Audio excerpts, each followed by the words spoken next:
नमस्कार दोस्तों, आप सभी का स्वागत है हमारे मोटिवेशनल चैनल स्पिरिचुअल ज्ञान पर। दोस्तों, सामुद्रिक शास्त्र में संसार की सबसे अधिक भाग्यशाली स्त्रियों के लक्षण बताए गए हैं। यदि किसी भी स्त्री के शरीर पर ये लक्षण अथवा चिन्ह दिखाई पड़ते हैं तो वह स्त्री भाग्यशाली, ऐश्वर्यशालिनी और सुख समृद्धि प्राप्त करने वाली मानी गई है। संसार में बहुत ही कम स्त्रियों में ऐसे 5 लक्षण दिखाई पड़ते हैं। जो भी पुरुष इन स्त्रियों से विवाह करता है वह सदा सुखी रहता है और अपने पूरे जीवन में केवल उन्नति ही करता है।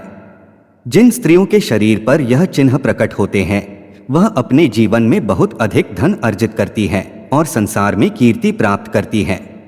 ऐसी स्त्री अपने कुल का गौरव बढ़ाने वाली और सर्वगुण संपन्न होती है। मित्रों, आपको बता दें कि सामुद्रिक शास्त्र एक प्राचीन ग्रंथ है।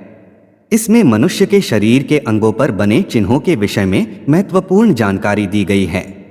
साथ ही सामुद्रिक शास्त्र के अनुसार मनुष्य के शरीर के अंग एवं उन पर बने विविध प्रकार के चिन्ह मनुष्य के भविष्य की भी जानकारी देते हैं। जैसे हथेली की रेखाएं, अंगों पर बने तिल के निशान, माथे पर बनी रेखाएं आदि मनुष्य के भविष्य की सूचना देते हैं। तो अति विलंब न करते हुए शुरू करते हैं, किंतु आगे बढ़ने से पहले कृपया चैनल को सब्सक्राइब अवश्य करें ताकि आपको अधिक जानकारी प्राप्त हो सके। तो आइए जान लेते हैं कि भाग्यशाली स्त्रियों के 5 सबसे महत्वपूर्ण लक्षणों के बारे में। दोस्तों, सबसे पहली बात है पिता के समान स्त्री के मुख का होना। सामुद्रिक शास्त्र के अनुसार माता के समान मुख वाले पुरुष और पिता के समान मुख वाली स्त्री बहुत ही शुभ लक्षणों वाले होते हैं। पिता के समान मुख वाली स्त्री बहुत ही भरोसेमंद होती है। ऐसी स्त्री कभी भी किसी के साथ बुरा नहीं कर सकती। ऐसी महिलाएं कभी किसी के साथ धोखा नहीं कर सकती। इनका मन जलाशय की भांति शांत और शुद्ध होता है। ये महिलाएं बहुत ही पवित्र और चरित्रवान होती हैं। इसी कारण से सामुद्रिक शास्त्र में कहा गया है कि जो भी पुरुष पिता के समान मुख वाली स्त्री से विवाह करता है वह सदा संतुष्ट और सुखी रहता है।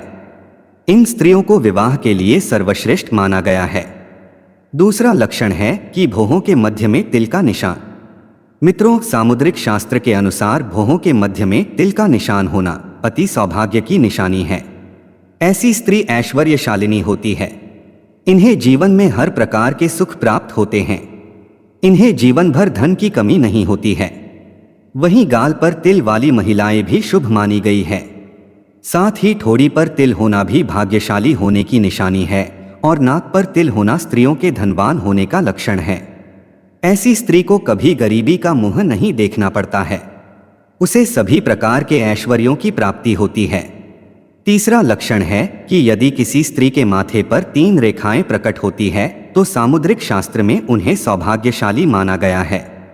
माथे की पहली रेखा धन संपत्ति को दर्शाती है, दूसरी रेखा लंबी आयु और अच्छे स्वास्थ्य को दर्शाती है और तीसरी रेखा स्त्री को मिलने वाले मान सम्मान तथा प्रेम को दर्शाती है। जिस भी स्त्री के माथे पर यह तीनों रेखाएं प्रकट होती है उसे जीवन में हर प्रकार की खुशी बड़ी आसानी से मिलती है।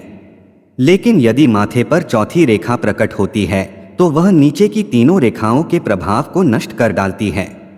इसीलिए 3 से अधिक रेखा होना शुभ माना नहीं जाता। चौथा लक्षण है कि सामुद्रिक शास्त्र के अनुसार स्त्रियों के लंबे बाल, लंबी उंगलियां, बड़ी तथा गोल आंखें और सीधी नाक उनके सौभाग्यशाली होने की निशानी है। शास्त्रों के अनुसार स्त्रियों के बालों का लंबा होना बहुत ही शुभ होता है। लंबे बालों वाली स्त्री मां लक्ष्मी के समान होती है। लंबी उंगलियां धनवान होने की ओर इशारा करती है। बड़ी तथा गोल आंखें स्त्रियों के पवित्र मन और दयालु स्वभाव को दर्शाते हैं। जिस भी स्त्रियों में ऐसे लक्षण दिखाई दे वह अति सौभाग्यशाली ही होती है। 5वां लक्षण है कि सामुद्रिक शास्त्र के अनुसार जिस स्त्री की आवाज मधुर होती है अथवा जिस स्त्री की आवाज सुनने मात्र से ही मन प्रसन्न हो जाता है वह स्त्री अपने पूरे परिवार के लिए सबसे अधिक शुभ होती है। वह स्त्री जहां पर भी जाती है वहां पर खुशियां ही लेकर आती है। किंतु स्त्रियों के आवाज का कर्कश होना और जिनकी आवाज सुनकर भय लगने लगे ऐसी स्त्री अशुभ और क्लेश करने वाली होती है। कोयल की तरह मधुर आवाज वाली स्त्री के मुख में मां सरस्वती का वास होता है। ऐसी स्त्री जहां पर भी जाती है वहां का वातावरण शुद्ध और पवित्र हो जाता है। सामुद्रिक शास्त्र के अनुसार जिस स्त्री के चलते समय उसकी कनिष्ठा उंगली जमीन को स्पर्श नहीं करती है उसे अशुभ और अमंगलकारिणी माना गया है। साथ ही जो स्त्री चलते समय पैर पटकते हुए चलती है उसे भी अशुभ माना जाता है। तो दोस्तों, इस प्रकार से सामुद्रिक शास्त्र में स्त्रियों के 5 लक्षणों के बारे में बताया गया है। क्या आपके अंदर भी ऐसे लक्षण है तो कमेंट करके अवश्य बताएं। वीडियो अच्छा लगा तो लाइक जरूर करें, साथ ही चैनल को सब्सक्राइब करना न भूलें। आप सभी का धन्यवाद।